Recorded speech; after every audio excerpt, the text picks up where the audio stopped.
प्रयागराज में महाकुंभ 2025 के शुरू होने की उल्टी गिनती शुरू हो चुकी है।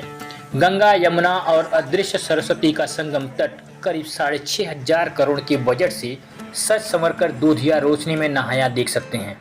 महाकुंभ का आगाज 13 जनवरी को पहले स्नान पर्व के साथ होगा। यह महाकुंभ 26 फरवरी तक चलेगा। करीब 45 दिनों तक चलने वाले दुनिया के इस सबसे बड़े मेले में करीब 40 करोड़ लोगों के आने की उम्मीद है।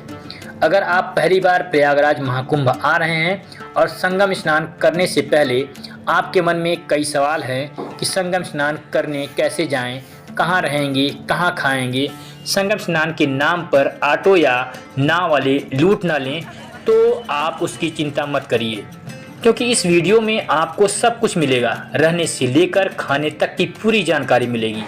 वीडियो देखने के बाद आप अपने बजट की चिंता भी भूल जाएंगे। अगर ये आपका पहला महाकुंभ है तो कमेंट करके ज़रूर बताएं, और अगर आप पहले भी महाकुंभ में आ चुके हैं तो आप यहाँ कब आए थे ये भी कमेंट करके बताएं।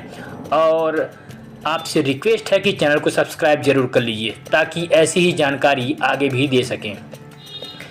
पहले तो हम आपको बता दें कि महाकुंभ आप अपने साधन से भी आ सकते हैं। इसके अलावा आप ट्रेन, बस, प्लेन से भी प्रयागराज आ सकते हैं। रेलवे की ओर से प्रयागराज महाकुंभ के लिए करीब 13,000 ट्रेनें चलाई गई हैं। इनमें स्पेशल ट्रेनें भी शामिल हैं। ट्रेनों के ठहराव और उनके फेरों की संख्या में भी बढ़ोतरी की गई है। अगर आप ट्रेन से आ रहे हैं तो आपके लिए महाकुंभ क्षेत्र में सबसे पहले नज़दीक स्टेशन रामबाग पड़ेगा, यानी प्रयागराज रामबाग के लिए आप ट्रेन पकड़ सकते हैं। यहाँ से आपको स्नान पर्व के दिन पैदल जाना पड़ सकता है, क्योंकि उस दिन ऑटो या कोई अन्य साधन पूरी तरह से प्रतिबंधित होते हैं। भारी वाहनों को सड़क से बाहर ही रोक दिया जाएगा, इसलिए अगर आप अपने साधन से आ रहे हैं तो ये समस्या उठानी पड़ सकती है। अगर आप प्रयागराज जंक्शन उतरते हैं तो यहाँ से रामबाग तक का किराया 10 रुपये, वहाँ से चुंगी के लिए 10 रुपये लगेंगे।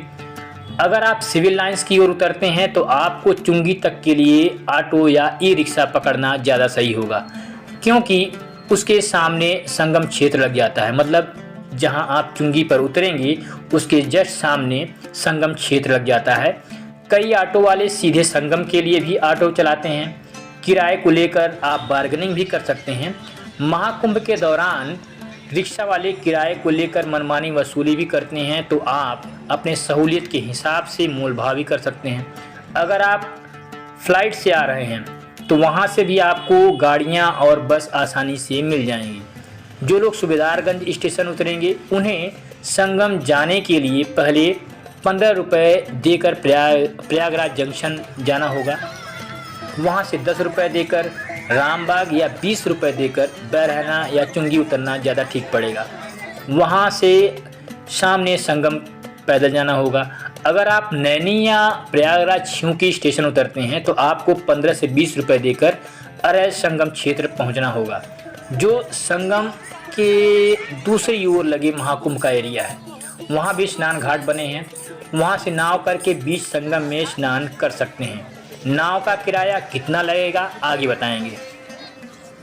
अगर आप संगम पहुंच गए हैं तो संगम स्नान कराने वालों के झांसे में ना पड़ें। प्रशासन ने ऐसे लोगों से सावधान रहने संबंधित जगह जगह बोर्ड लगा रखे हैं। संगम क्षेत्र में जगह जगह सुरक्षा कर्मी तैनात किए गए हैं, उनसे भी संगम क्षेत्र संबंधित जानकारी ले सकते हैं।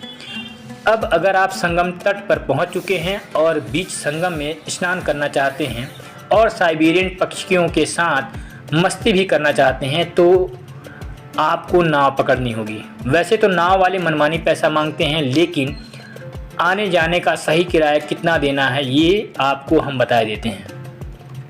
बलुआ घाट से संगम तक का किराया 150 रुपये, गऊ घाट से संगम का किराया 120 रुपये, इमली घाट से संगम का किराया 115 रुपये, मिंटो घाट पार्क से संगम का किराया 115 रुपये, मनकामेश्वर घाट से संगम का किराया 115 रुपये, सरस्वती घाट से संगम का किराया 115 रुपये, किला घाट से संगम तक का किराया 90 रुपये, अरैल घाट से संगम का किराया 75 रुपये, मेला मैदान से संगम का किराया 75 रुपये। सोमेश्वर घाट से संगम का किराया 60 रुपये। गंगा यमुना पार करने का किराया 60 रुपये। शंख बेनी घाट से संगम का किराया 60 रुपये। रामघाट झूंसी से संगम का किराया 55 रुपये। रामघाट से संगम तक का किराया 55 रुपये लगेगा। अब स्नान करने के बाद आपको भूख भी लगी होगी और आसपास कोई ढंग का होटल या खाने की चीज़ नहीं दिख रही है, तो आप खाने में मिलावट का डर भी अगर आपको लग रहा है, तब आप बिना सोचे मेला क्षेत्र में लगे साधु संतों के पंडाल में चले जाइए। यहाँ आपको गर्मा गर्म शुद्ध खाने के साथ ठहरने की भी पूरी व्यवस्था मिल जाएगी, वो भी बिल्कुल निःशुल्क।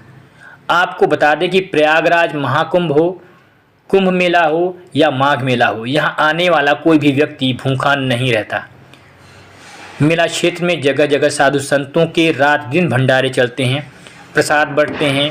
इसके अलावा संगम क्षेत्र में लोग प्रसाद के रूप में भी हलवा, पूड़ी, खिचड़ी, पूड़ी, सब्जी सहित अन्य चीज़ों को खिलाकर पुण्य प्राप्ति की कामना करते हैं। आपको ये वीडियो कैसी लगी कमेंट करके ज़रूर बताएं और चैनल को सब्सक्राइब करना ना भूलें। धन्यवाद।